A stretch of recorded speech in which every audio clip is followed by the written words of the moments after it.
what it is, man. This is the Green Room.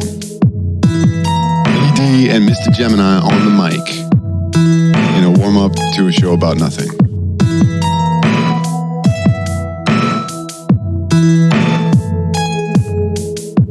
And here we are. Welcome back to another episode of the Green Room. We're just chilling here. Dude, did you ever fix the light? I did, but I guess the batteries are a piece of shit. They warned me about the batteries. Might as well get this out of the way. Mr. Gemini. Oh, Philly D. Clickety clack, a fact check. I miss JD. Yeah, no. Marc Sheffler here from Junior as in Last House on the Left. There you go. Yeah, we got special guests in the house, and yeah, we're in the Green Room. This is the pre-conversation where we all get to relax and drink beers. I mean, not everybody drinks. I mean, I always say we drink, but we drink beers. Beers are always drunk. Yeah. Where do you keep this elusive beer? So this beer that I have here actually is. So I'm a sales rep on the side. Like that's my main gig. I sell craft beer for a local company for my friends who actually own the company. So I get tons of free beer. This one's actually called Professor Booty, which is a Beastie Boys reference. Yeah, we do musical references. We're pretty cool. I love craft beers and IPAs. I just love them. Oh yeah, I kind of seek them out wherever I go. We'll have to talk later. You can order our stuff. It's amazing. We will ship. It is awesome. So West Coast Imperial India Pale Ale. Yeah, he's drinking the West Coast. I got the East Coast.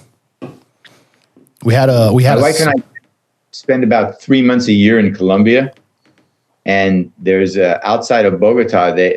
I think about 3 years ago they opened up a craft brewery called Bogota Brewing, and their alcohol content's a lot more than it is here. So they put out a very tasty IPA. What was the average percentage? Like 9%ers or like 8 point something? Okay, 8.4 on this one. So. Yeah, my guys, Round Guys, which is what we drink. Round Guys. I thought Pennsylvania had a limit. No. I think when you do break certain things, you get to a place where I think you either have to re-sign it as something like it modifies what it's considered as it's alcohol or something. Yeah, PA's loosened up quite a bit. I mean, they're still very restrictive and specific, but what's that? Still have state stores? So yeah, state stores now are only liquor and wine. They have allowed beer and wine to be sold in stores, but there's still, I think, only a certain amount of licenses for that as well. Yeah, see that whole state store thing. I grew up in Pittsburgh, so right. I'm very familiar with it. That whole once I traveled and got outside of that bubble, I found the whole state store thing to be bizarre. Oh, a lot of places it's like an ABC. Well, because I mean, I grew up in Cali, so I mean, I was used to going to like Circle K or 7-Eleven or AM/PM, and there's just 40s galore. You're just like, what 40 do we want? Michelob, gonna get a Coors. Like, dude, that's what. Right. That's. I mean, I didn't. When I moved to PA, and it was just like, wait, what? What do you mean we have to go to the store? Well, this is absurd. So the boom didn't start until like what, the mid to late 80s, I think. Was that the craft beer? And it was really kind of slow moving at first, I think. And Pittsburgh was pretty much pivotal, especially for PA. They were one of the big spots, kind of like Colorado. But yeah, Pittsburgh is like the spot that put it on the map for PA. And then all of a sudden, Philly was like, well, shit, Pittsburgh's doing it. And you guys have been to Portland? You ever been to Portland, Oregon? I have not. I've wanted to. Okay, so I don't mean to interrupt you. I just want to. Oh, you go. Please, by all means, we allow this here. Okay, so in Portland, Oregon, they have 900 different beers available in Portland. That's like one of their tourist things. I thought you were going to say like 900 breweries, but like that are made in. Yeah, Portland. that they have they have like you can get 900 different beers. Dude, that is crazy. That's a lot of beers. That is a lot of beers. I remember being in a pizza place up there with my wife. And instead of a wine list, they had a beer list, and there were probably maybe 50, 60 different beer on that. Like they have to go downstairs to a library to find your beer.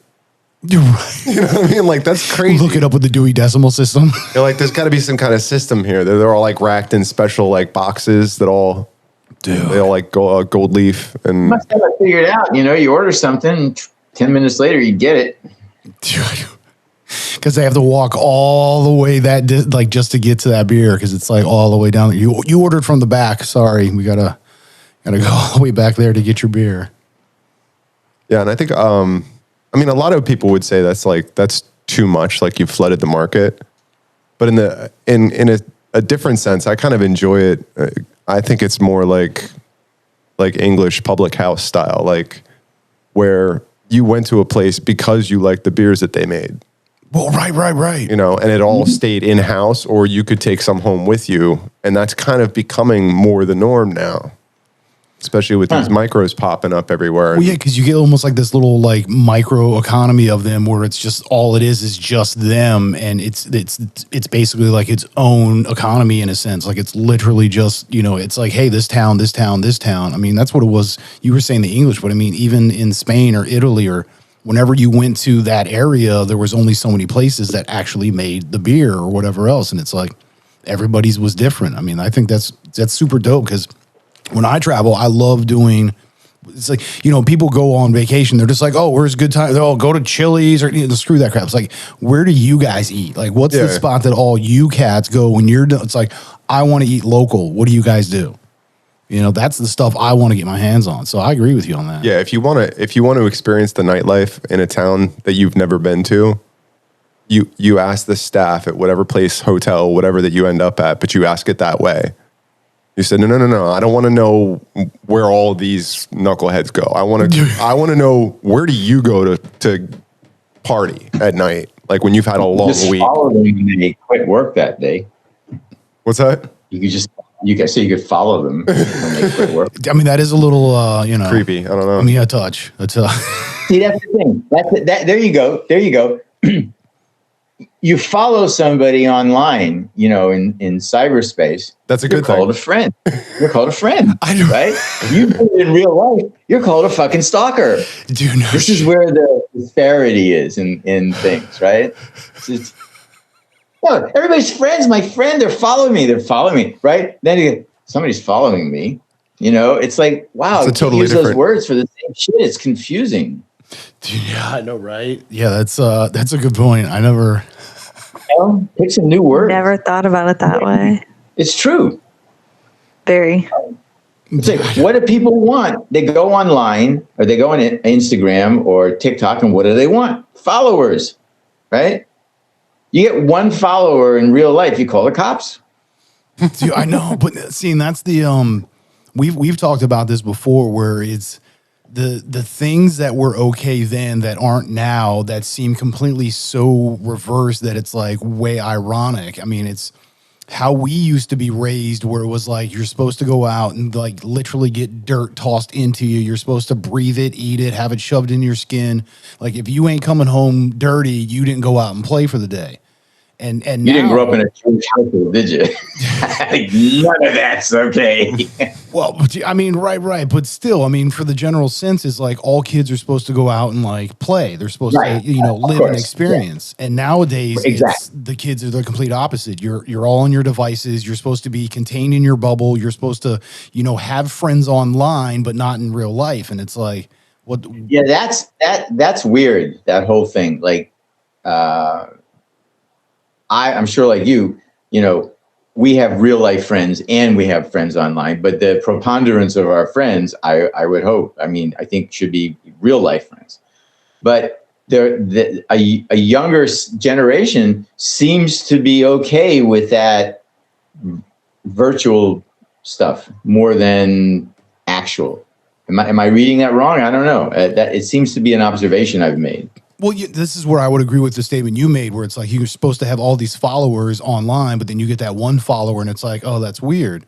I mean, you as an individual putting your pictures or your little TikToks or, all those different things, and you get those likes and loves and views and stuff, you think it's like nothing and it's great and it's like what it's supposed to be. But, if somebody were to act in this manner in physical life, it's the same line. It's just I actually perceived find different. it fucking bizarre. The number of people who post like their every movement or their every sensation or their every, it's. I think I look at some shit sometimes on Twitter or on Facebook, and I think, no disrespect intended, but get a fucking life. This is not what life is. It's just like you can't just like walk into a room and then post, I went into the kitchen. Okay. This is why 18 billion other people in the movie on the planet. In the movie Zombieland, in the beginning, where Jesse Eisenberg's his character is sitting there talking about how he's more of a recluse, like he's just always indoors. He's like, no, Brad, nobody cares that you're going to the AMPM for a Coke Zero on Friday night at 10 o'clock. Like, who gives a shit, bro? We see we're not big. Like we'll watch movies or shows or documentaries or stuff. So I mean, we use a TV, but we don't watch TV per se. We're not the cats that are like we're gonna watch what everyone else is watching and like all the standard things, or even do like TikTok and everything else. I like commercials I can skip. Yeah, right. We're more about, if we're gonna ingest any kind of content, it has to have like a purpose behind it or something. Like it has to have something more than just like it needs substance to it. So I mean, I don't really. I wouldn't call myself a shut-in, but I don't really like to go anywhere, right? I just don't. And it's not new. I've always been like that. When you're in entertainment, you're kind of like out there a lot, and it's high energy most of the time. And when you come home, you just want to like chill. You don't want to be here and then have to fucking go somewhere else. So my wife likes to go everywhere, right? She never met a mall she didn't love. She never met a store she wouldn't go in. She's never met anything that she couldn't invest. She's very smart, and she's got 2 master's degrees, and she's very brilliant and wonderful. But she's got some shopping quirks, right? And she would tease me about it for years, like it was a flaw in my character, and that I didn't have any curiosity about going to places and doing things, right? And then came COVID. Yo. And then came the lockdown. And my wife realized that this quirk of mine that she would tease me about for the last 15 years was a fucking superpower. This ability to not fucking go anywhere and be totally okay with it. Dude, that's a fucking gift. Oh, you do. I absolutely agree with you. I'm on the Briggs Myers scale. I'm a INFJ, which means that I'm introverted and extroverted. So when I go out and I'm doing, air quotes, business or work, I'm in work mode and I have all the energy you could ever imagine. As soon as I get home and shut that door, I'm introverted the rest of the time. Yeah. I get it. I'm on decompress. Don't talk to me. I need to just chill. I get Well, I'm not here to entertain you anymore. I'm just. What am I, a clown to you? I'm just off now. Yeah, no, that's exactly. So and people, people especially in today's society, being so 23 seconds ago, to not be able to have that, to all of a sudden it's just like, because some people where I saw it was actually the opposite, where it was like, hey, normally I don't want to go out and do anything, but now that I can't, now I got a problem. And it's just like, I don't, what do you mean? Like, I don't get that. Who, like. Do you think during the lockdown or post-lockdown, I would say, that you were more happy with the direction of sales that you were in because it put you more in touch with people? Because I found, like, I was always more of, I don't want to say a shut-in. I was always fine, like, staying home over the weekend. I had never had a problem with not having plans. Like, I don't need to have plans. I work in the studio. That I spend most of my time right here with like a mic, headphones, soundboards, and you know what I mean, like so. Or on the golf course, like I'm one or the other usually, and then I like mix some work in there too. So yeah, no, I want to be as like because I found when everything hit the fan, it's like, wow, I really prefer being around more people. I didn't know. I was like, dude, this I was is really dope. missing. No, but that's No, just me. I loved and I've it. never been like that, really. But that's because I was used to a normal exposure to human beings, which I had because I was in a corporate environment for 25 years. Don't forget. Just being around people, whether you like them or not, it's just, it becomes, no, I'm serious. No, like, I'm sorry. I got the freaking, you No, know, you get conditioned to it, of course. corporate accounting. It It is becomes your life. If you get conditioned to it, and then when it's not there, it's missing from your life. right. So I spent, 6 months leading up to that. And then, when it grew on to like a year, I was like really itching. I was like, I got to get out of the house and do something.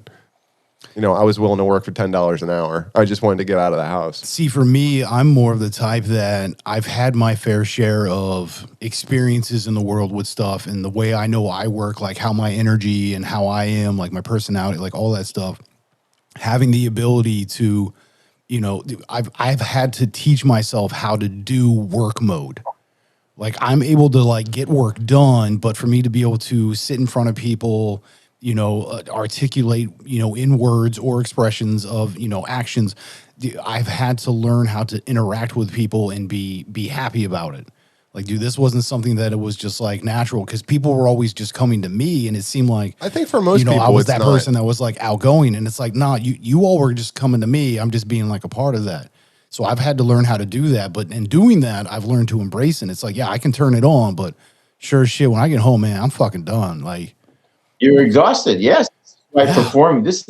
I go out. I'm back doing stand up. Right. So nice. When I go on stage, I do 15, 20 minutes, a half hour, whatever. I'm tired when I go out, because it's very highly compressed energy that you're releasing, and, I'm literally exhausted. It's tired. I'm tired after I write. I write at night. I write from like 1 o'clock in the morning until daylight. And I'm writing a book right now, so I'm deep into it. And come the morning light, I just go back to sleep. I'm gone for the day. It just gets me. Yeah. Yeah. So I could see that. I mean, because you're giving everything of yourself, Yeah, you just hang out. You just got to recharge. I mean, even if you live for it, even if you love it, it doesn't matter. It just drains everything out of you. Well, to me, you know me. Emotionally draining. But you need to basically go in a coma for 18 hours. And mentally. Writing scripts, this is my first book, but writing scripts is very draining emotionally, because whatever emotions your characters are feeling, you should be feeling too. If you're doing it right. Some manner. Otherwise, your writing is lacking some depth and development. But you write a script and you finish with it. Times my wife would look at me and she said, "Man, you look like you just ran like 6 marathons." I might as well have. And fucking exhausted. Yeah. And I get quiet. You use up all your words. I just get quiet. I just want to sit. I'm like a fucking monk or something. Or a retard, or you can't say that word, right? You can't say. Dude, we've had that conversation, bro. It means to slow down. I say, I know you can't say it. That's why I said no. But like someone who how can a word be illegal? Dude, what's that? How can a word be illegal? It's not illegal. It's just it's the reason why it's not good to use is because it's a gross misrepresentation and a kind of monolithic insult to a laundry list of different ailments, none of which have anything to do with the quality of a human being. So, well said, my friend. How's that? Well said. Yeah. And we've had that conversation where it's like, if I'm using my words correctly, if I'm speaking impeccably and succinctly, how am I doing wrong? My words at that point are not meant to hurt. Being impeccable means that they are the utmost of honesty, meaning that the words I chose to express the statement that I was, either saying or feeling or being a part of, if it's as succinct as possible, the only time there's going to be pain perceived from it is from somebody else without intention. Like, dude, how am I doing wrong if I'm speaking correctly? Okay. It's not wrong. I've learned, you know what the phrase gaming something out means? You've heard that, right? To game something out.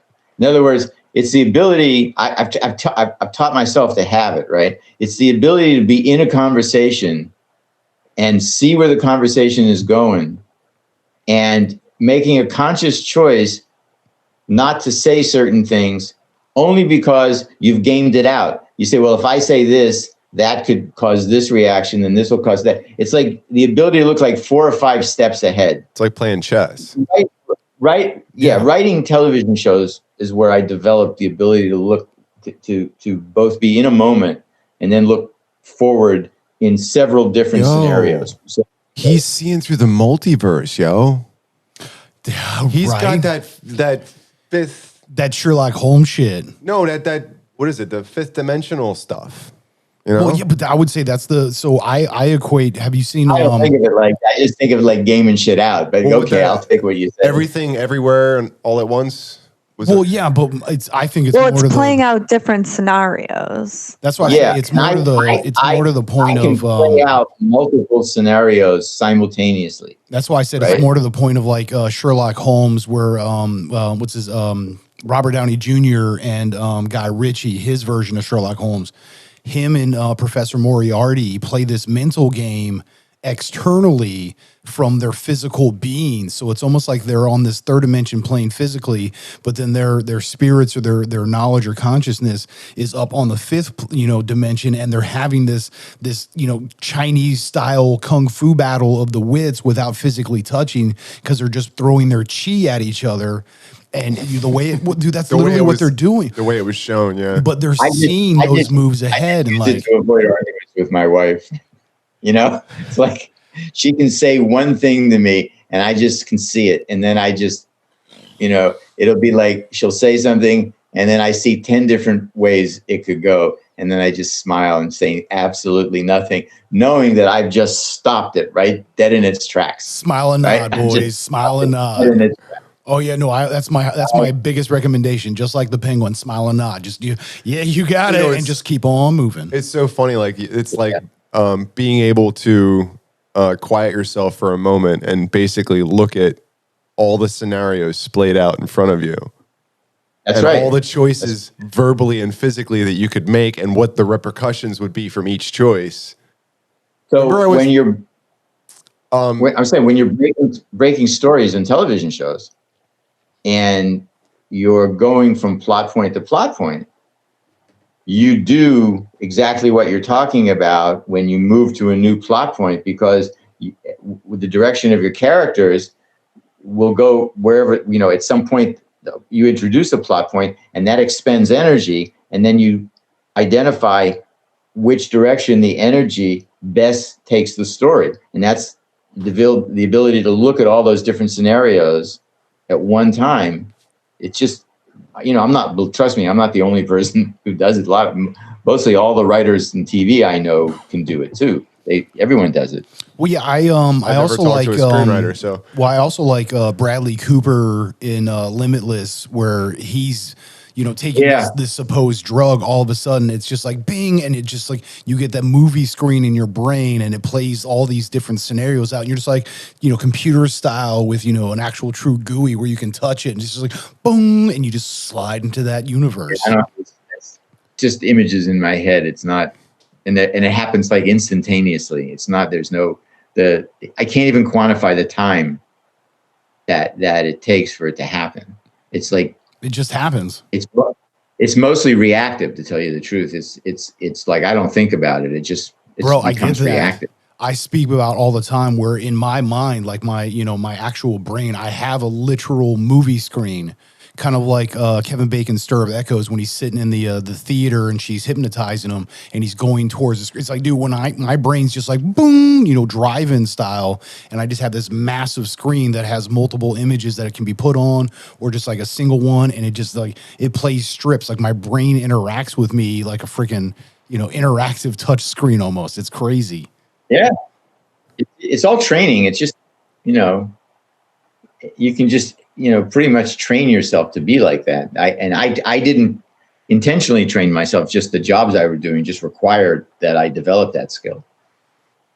Right. Yeah. Yeah. I get that. And because so when you and I, when we first met, it was a phone call between you and our buddy Steve. You were kind of talking about how your life experiences and moving up into that, like where you finally said, this is who I am and this is what I'm aiming towards. And all of a sudden it's just like, bing. Now all of a sudden you're doing a movie role and you're booking stuff backstage and you're like, it just stuff happened. Yeah, that's exactly right. I mean, I don't know how else to say it other than I never had anything else on my mind. And I did always aim myself toward it. I did everything I could, went places, went to classes, acting classes and, dance classes and, worked in the Catskill Mountains, at night, stage managing a nightclub. I just had a goal and, it kind of worked out. So I've never really wanted to do anything else. I had no fallback position. I wake up a lot of times in the morning and I kind of look around at my life and I go, man, wow, could have gone way the other way. You're playing those scenarios out in your head. Yeah, that should have gone way different. I do. I'm writing. I told you I'm writing a book, right? So the book is called. Do I love this? It's my life, but I've writing it third person. I've fictionalized it, but it's all the events of my life that another person is going through. So it's called Dumb Effing Luck is the name of the book, and. Like literally it's dumb effing, like it's not dumb fuck, it's dumb effing. Dumb effing luck. Yeah, that's the way I want to say it. Dude, I think that's dope. So, because I realized, I was thinking about how to structure it, and I realized that I had events in my life that could have gone another way or could have not happened, but did in fact happen. And these events, in retrospect, are the stepping stones that took me from here, from there to here. Right. Right. From being a little kid, like you see that picture right there that I'm pointing to? Yeah. The black and white on the, that's dope. Yeah. That's me at age 10 with the Three Stooges. Nice. My father, who was this custom-made silk mohair suit wearing, diamond pinky ring, Cadillac driving, aluminum siding salesman. Nice. Yes. Just came to me a couple of months before my 10th birthday, and he said to me, you're going to be 10. That's double digits. That's a big, big deal here in life. And I said, well, what do you mean? He said, well, this is the decade where you go into it a little boy and you come out of it a young man. So this is a big change decade for you. Your life is going to change completely. And I went, wow. And he said, so you need a special gift. So just tell me what you want and it's yours. And I said, I want the Three Stooges. So he got them for me. He got them. They were performing at a nightclub in Pittsburgh a couple of months after my birth. He came to me. My dad was such a deal maker. He came to me. When I said that, he said, okay, let me see what I can do. So the next day, he called a friend of his who was the booker of the Holiday House, a nightclub outside of Pittsburgh.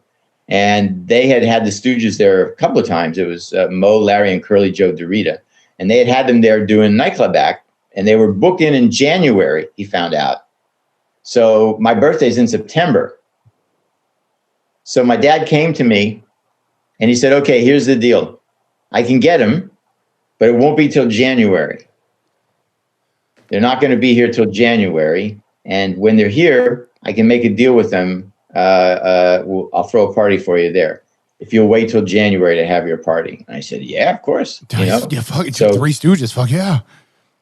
So I had 3 months to build up to it and invite my friends and their, parents and people who just couldn't believe that some guy hired the Three Stooges for their kid. And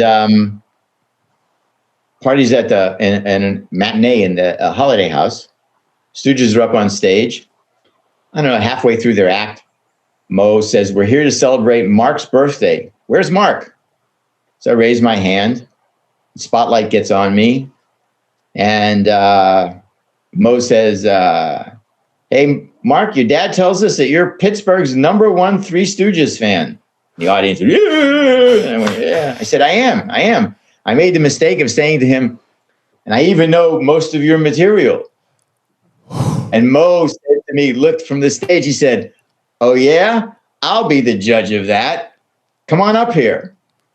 And I shit in my pants. And my father grabbed me and he leaned over and he said, "No time to explain this now. Just get your ass up on that stage."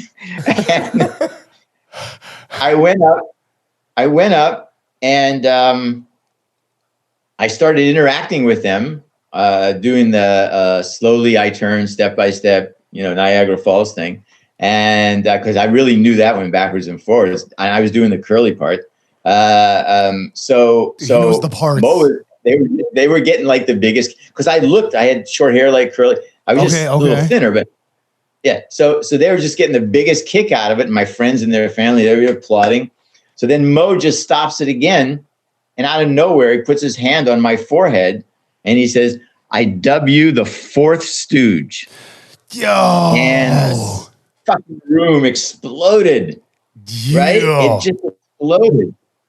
So that's the moment, like that moment was like the birth of my universe, man. That was my big bang moment. I was hit with a wave of comfort and warmth from that audience. It just, all that applause and that hooting and hollering, it's like generated this kind of metaphysical comfort, this quilt, and it just wrapped me up. And I didn't intellectualize it, but I knew emotionally. I said, "Wow, I want more of this." You're right. Yes, I want more of this all the time. So, that's like, I've had a lot of moments like that. That not as, well, yeah, I guess a lot of those, and they all kind of progressed. I had mentors and people, who taught me things and took me under their wings and helped me out, and just pushed it along, and one led to another, to another, to another, to another, right? Like, you guys know that very famous Coca-Cola Mean Joe Green commercial, the one where he's in the tunnel with the kid in the jersey. You know that? Dude, this is going back, like, right? Okay, dude, I don't pay attention. Mean Joe Green Coke commercial. Miss JD, if you she'll pop this on the screen for us. We can actually get physical reference if we need. Yeah. Okay, good. So the director who directed that commercial was a fellow named Enley Lacey. Years after he did that, I was an actor in New York and did a couple of commercials for him. We became friends. And through his company, I wrote the first script that I ever wrote. And his company that had an office in California had an agent at the William Morris Agency, and they sold it to NBC. So I sold the first script I ever wrote and then moved to California, already working writer. Dude, if that's how you're going to do it, that's how you do it. What's up, JD? Oh, here we go. Did she? Oh, is this the one? Can you? Mr. Green? Yeah. You need any help? I just want you to know. Wait, who's the what team is this? You're the best ever. Yeah. Wait. Sure. Want my Coke? Dude, this is going way back. What's the year on this? Really, you can have it. Oh, Okay. he's muted. Oh, Wait, what? he's muted. Yeah, you can. Yeah, no. So what's the? Yeah, what was the year on this? I wanna. See you around. I say I don't know if I was. Yeah, I don't. I probably just wasn't watching commercials, but Dude, no. What year was that? oh, what? Oh no, you're somehow he's muted. What happened? What did you do, JD? I know what happened. I can't mute people. Does anyone know sign language?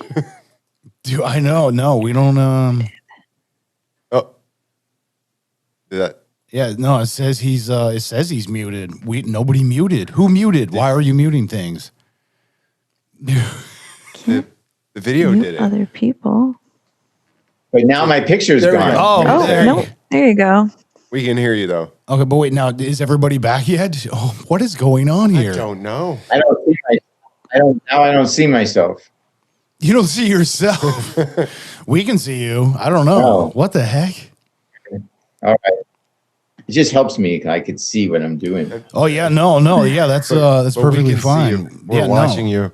We can, if we need, we can momentary pause, technical difficulties. We can stop and start and go right back to it. Oh, there I go. I'm back. Oh, never I mind. thought I was out in the ocean. Hey. I'm Hey-oh! back. All right. Apparently his See? screen took a left at Albuquerque, but then he was like, oh crap, and then he came back. There you go. So anyway, that's the kind of weird life that I've had, and it's just been a string of bizarre moments like that, right? So if you look at life like a raging creek, and you start out, you're in your 20s, you're on one side of it. I was lucky enough to have stepping stones appear whenever I needed them so that I had a safe crossing to the other side. Now I'm sort of on the other side of it. I'm semi-retired. I'm in a new movie. I'm in a movie called The Once and Future Smash that is just killing it at festivals. And the producers and directors have already turned down some distribution deals that they didn't like. But I'm telling you, it is to horror films and horror film conventions what Spinal Tap was to rock and roll bands and rock and roll concerts. Perfect. So I love turning it up to and 11. nearly every review that I've seen of this movie, and they've mostly all been spectacular, mentions that this is the Spinal Tap of horror films. It's just because this young couple, Michael Epstein and Sophia Cacciola, they just had a vision, and they're talented young people who, just made an incredible, I was at the LA opening, just an incredible little picture. It's terrific. It just totally delivers on its promise. Dude. See, That You sounds see it, JD? So here's my thing, like, and this is why I don't really like watching TV and stuff like that, is because there are very few things nowadays that are even coming close to doing something on that level where it's what it was supposed to be. I brought up the idea of Gingy Cohen with how Weeds got cut short. They were supposed to be 9. It got split down to 8, so they had to cram the last 2 together. But then she got to do her actual thing in all of, in Orange is the New Black. The fact that she got to do all of it, it made the production that much better. Same thing I say with How I Met Your Mother, because it actually started and finished it correctly. I mean, it was written in a fashion where it was just like, here's everything, and nothing got left unturned. Nothing felt like it was forced or unthought of. Like, it's just stuff is Those are complete. never creative decisions, trust me. What's that? Those are never, what you do, there's 2 scenarios that you just described are never creative decisions. Like, nobody says, oh, I think I'm just going to stop doing my show. It's the people who pay for the show just say, we're pulling the plug. That's it. Well, but that's what I'm saying is, so because there's very few shows that actually get to do that, I don't like watching TV and stuff, because it's like, oh, I watch a season, all of a sudden I'm like, oh my God, this show's amazing. Like the new Cowboy Bebop. Freaking what's John Cho or whatever. Like, I watched it and I was like, holy crap, I effing love the shit out of this, because I love me some anime, and Cowboy Bebop's like some OG shit, and he did a phenomenal. The whole production was dope, and as soon as it came out, it was just I think I've watched that. I've seen that. What's that? You're right, and I've seen that, and I agree with you. Yeah, and it Is just, that the space thing? yeah, and it just didn't do the number, so it was Yeah, instantly actually, I saw canceled. that. Yeah. And I was like, dude, that was like the because I mean, I was when I found out that it was not going to be green lighted, it was killed. Period. I was just like, this is why. And I was like, this is why I don't watch TV anymore. I swear to God, like I was so pissed. And it's just I can't. I just watch shit for what it is at the moment. You know, I know too much about how it works, and shit can get canceled, and people can decide they don't want to do it, and it doesn't fucking matter. If I watch a season of something and I enjoyed it, yeah, I'll wish that they made more, but I'll move on to something else. Yeah, I don't know.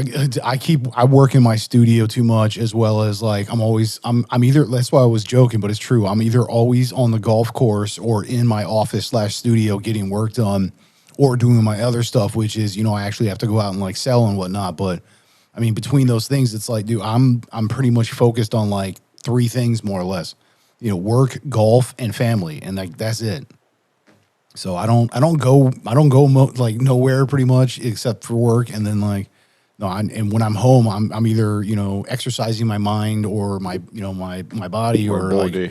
like or my spirit, or I'm trying to be just that's my focus, that's my aim, as you called it, but that's my focus, just trying to be a better me. Sleeping right. What was that? Sleeping right? I just eat sleeping right. Eat sleeping right. Dude, Or me, I write.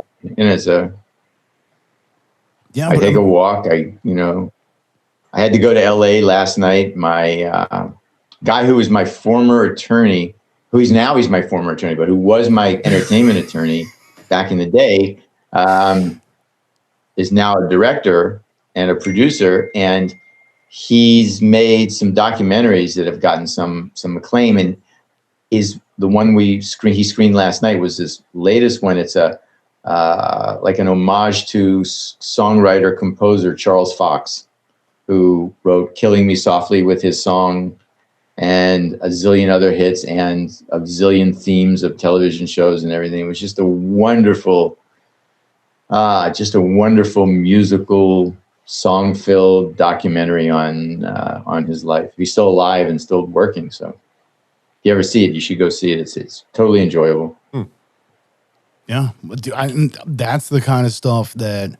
So if I do wish to ingest something visually, if I'm going to watch the TV, air quotes, because whether it's I'm streaming something or a friend gave me like a freaking a memory, he's like, here, take a thumb drive and like pop something in, like he'll get us stuff, and so whether it's when I choose to do this visual ingesting, it's got to be something of substance. So it's typically more like documentary style or heartfelt, or that's why I always say my favorite directors are more like John Hughes and I always say like Guy Ritchie, or Quentin Tarantino, or ever watch anything just for fun? Not really. I mean, for me, fun is I'm either making beats, doing some editing, or I'm practicing golf. I mean, that's. Okay. I don't know. I've been on this spiritual journey for the past, I want to say like 13 years almost, where my focus has been very specific in who I am at my core. So like my do's and don'ts that I'm okay with emotionally and spiritually. But I've also in just literally the past couple of years gotten to a place where it's like, I know who I am and what I want to do with it. And I'm just like, all of a sudden it's just like these things just started happening, and that's what's been going on. I mean, it's kind of lucky that we get to record it as it happens, in a sense. Cause I mean, with us and our interaction, we grown just from the start of this. Like, I mean, we've had some amazing episodes just between the two of us that were, I mean, like serious PSA for like suicide and stuff, where it's like sometimes the happiest clown is like the saddest fellow, and we don't realize that kind of stuff. So, I mean, him and I have grown from this, and we always said, dude, if anybody, just even one person, I was like, bro, we already did ourselves. I was like, we're good. We could have like mic dropped this, a year and a half ago, but we're like, fuck it, let's keep going at it, bro, because this shit's funny as shit. So, I mean, and that's the thing is like, I've been on that journey where it's like, I've finally like, I get it. I know what it is that makes me feel right or good without being able to explain it. Like that Bruce Lee shit where it's like, dude, this is just, I have to do this, and it's this is my night out, bro. I mean, that's really what it is. This is my night out. It just happens to be on hump day. Hump day. But yeah, no. But yeah, it's just, you gotta, like, you have to have your aim. And I finally have my aim. And it's just, dude, I've only been enjoying the past couple of years. It's been great.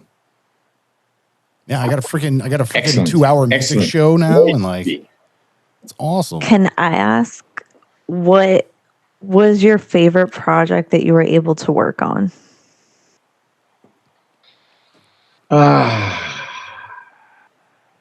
That's a really broad question. I think. Well, in what way? Huh? Yeah, right. That's a broad question. I like it. He's going to make him think a little bit. I mean, there's some that stand out for Okay. different reasons, but Well, yeah, obviously. Okay, I got it.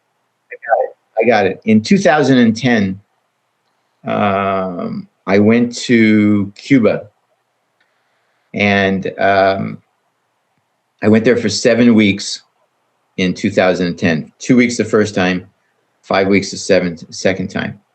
And first 2 weeks, I worked with 6 Cuban writers and helped them, kind of shepherded them through the development of the first situation comedy ever written for Cuba by Cubans, right? For Cuban television, right? Oh. So I did this.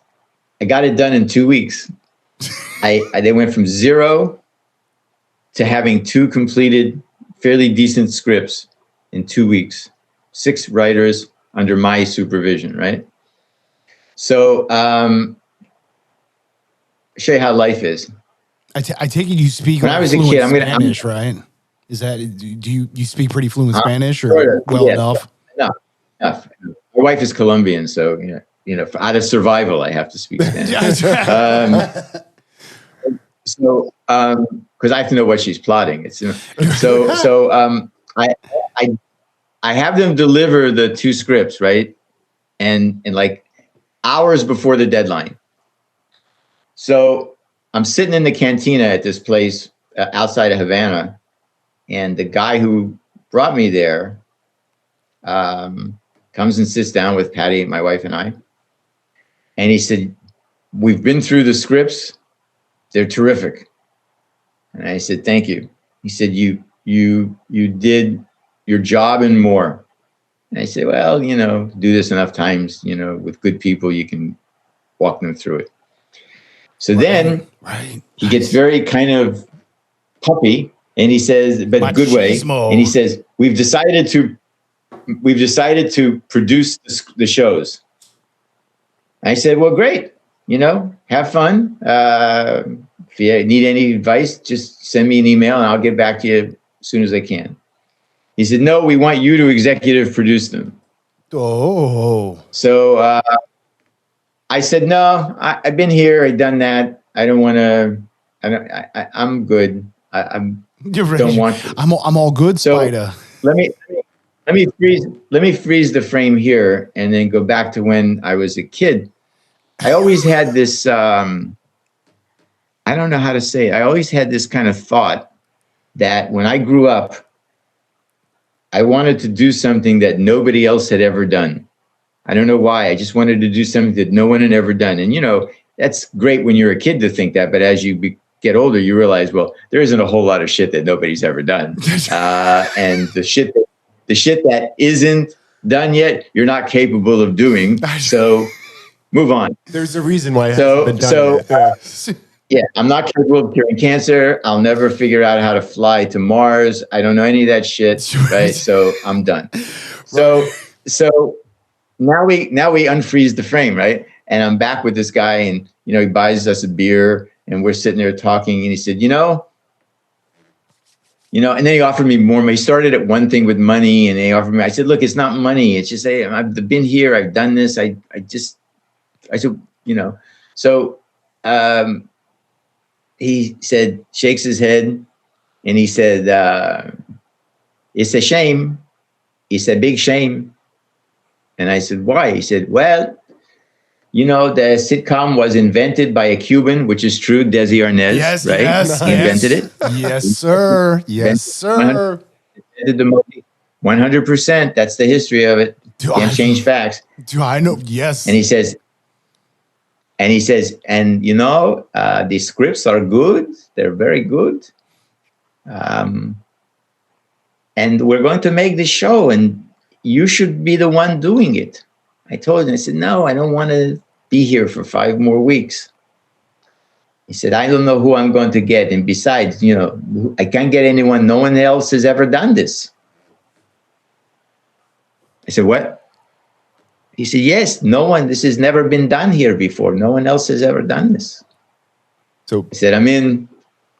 I'll do it now. I'll do it. I'll do it. By Cubans in a production company in Cuba, like never been done. Wait. Oh, so yeah. They'd never made a sitcom, right? They'd never made a sitcom ever on the island. Never. So I went back to LA. This is answering your question, I hope. I went back to LA and I think I was back there a month. And then I went back to Cuba, and the Cuban this place was very hooked up with the government. So they gave me like a work permit so I could work there, and you got to have your papers. I spent 5 weeks, and at the end of 5 weeks, I delivered 2 completely mastered episodes, right? And the pilot and the second episode. And the thing is that I had before I got this job, I had reached a point in my career where I probably wasn't going to show run a big show, right? And that wasn't going to happen, even though I had a pretty good career. It just kind of, I was older now and time had passed me by. And I had started to question if I knew anything. Like, was I like a fake? Was I just like there for the ride? Did I ever in these past 30 years, right, working on sitcoms, did I learn anything?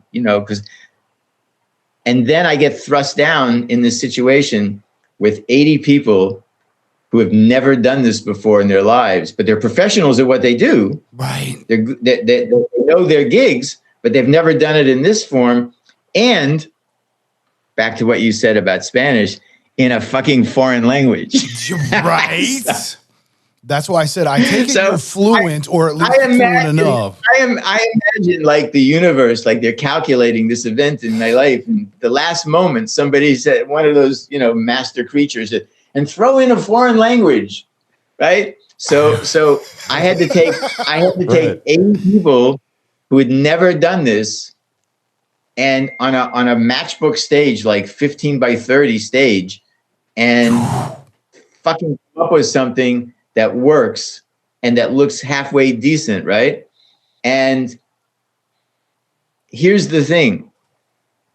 It was 5 weeks between starting pre-production and delivering the 2 episodes.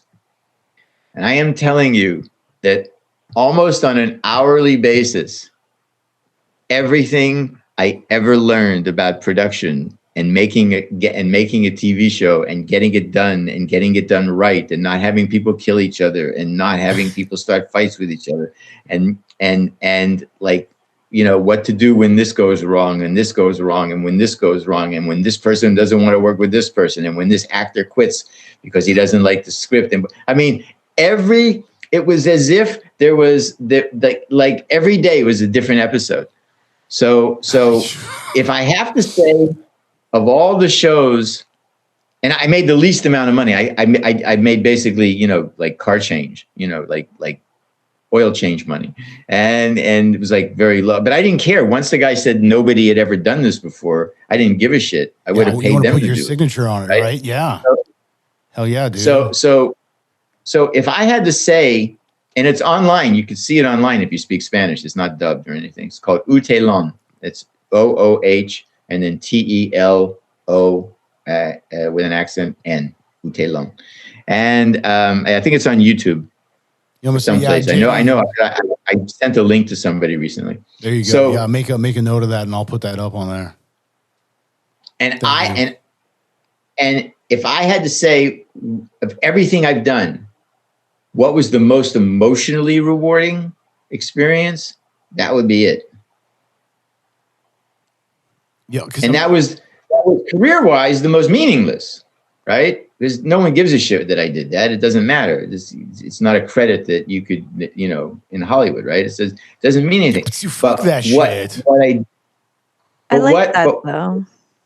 Yeah, but what happened was, there was a rap party going on in a cantina like that way, and I'm sitting on a bench in this kind of pastoral setting in this big campus of buildings, and I'm smoking a Monte Cristo number 2, which is a cigar. It's a fucking great cigar. Oh no, Cuban Monte Cristos are my favorite. Yeah, I feel you, bro. And I had a bottle of Cuban rum called Tres Años, which is 3 years. It's Havana Club de Havana Club, Tres Años. So I love my age shit. I feel you, bro. Sounds delicious. And I sat there with a cigar in one hand, and people were walking by, and there was a screening that night, and people loved them, and they're walking by. Oh, Prophet, it said, oh, it was a fine job. Thank you very much. Oh, buen. It's all these comments, and I'm just sitting there, and I'm going, I can't fucking believe that I did this. That I actually fucking shepherded this. And I kept saying to myself, in a foreign language, right. Okay? Right? In a fucking foreign language. So that job, and I'm still friends with many people I met there. In fact, one fella who I met is one of Cuba's most well-known directors. His name is Kiki Alvarez. And he just has a new film coming out. And we stay in touch and talk all the time. And I met some wonderful people there, just people I've stayed in touch with because they're just fucking, you get into make a show with somebody, you either come out of it good friends with them or you never want to fucking see them again, in that kind of circumstances. And mostly everybody I met, I have such respect for, just good people. Dude, so that's the answer to your question. I hope I didn't wasn't too long-winded about great answer to a question. Dude, this is what we do here. So I wanted you to know why. I didn't want to just give you an answer and without substance to it. It was lovely. We love a good preface. Yeah, this guy will preface on occasion where he's just like, all right, so, and it's usually a pre-preface because it's after the fact. And he's like, I'm sorry, I should have said this earlier. I'm going to apologize the mic. Advance. Yeah, I'm going to apologize after it's like, how we've been in for like an hour. Yeah, and then he'll be like, no, and that's it. I'm done. I have nothing else to say. And then I'm like, all right, well, and then you know what? And it's just like, all right, apparently he's not. So yeah, no, this is what happens on the show. This is why we love what we do, because you can just it's all self-aggrandizement. Let it go. Let yourself. That was fucking funny. We love anything tangented, anything long-winded, especially when it's straight emotion. It's raw, uncut, and it's just what did I say? Bro, don't ever apologize for a tangent. Dude, I know. Yo, I'm just going to stop right now. Yeah. Do I literally give that as an example? Yeah, we had a buddy who was like, we were talking bathroom etiquette for guys when there's multiple stalls and it's like, you're going to come right next to me. There's 5 others to my left. You're going to come. We literally finished this conversation. Yeah. He's just like, does anybody watch Saturday morning cartoons anymore? And Gemini's just like, yeah, first of all, you don't have to apologize for tangenting. That's a great thing. We love doing that here. Secondly, yeah, what the is that about? Nobody did. We had this. So we tangent constantly. We have great rants. So it's the fact that you did give the answer the way you did is very much what we do here, and we greatly appreciated it, like hard.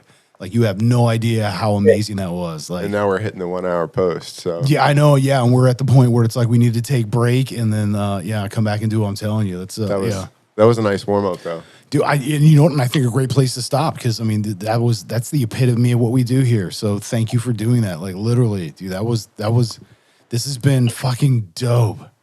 I knew it's so when I talked to him, I was just like, bro, this guy, he's got stories. He's like, dude, I want to fucking just like I want to talk with you. And Well, it's just, somebody that's like in the entertainment. Like I am dude, lived it. I am the danger. Dude, peligroso es mi nombre medio. Fuck yes. Oh my God.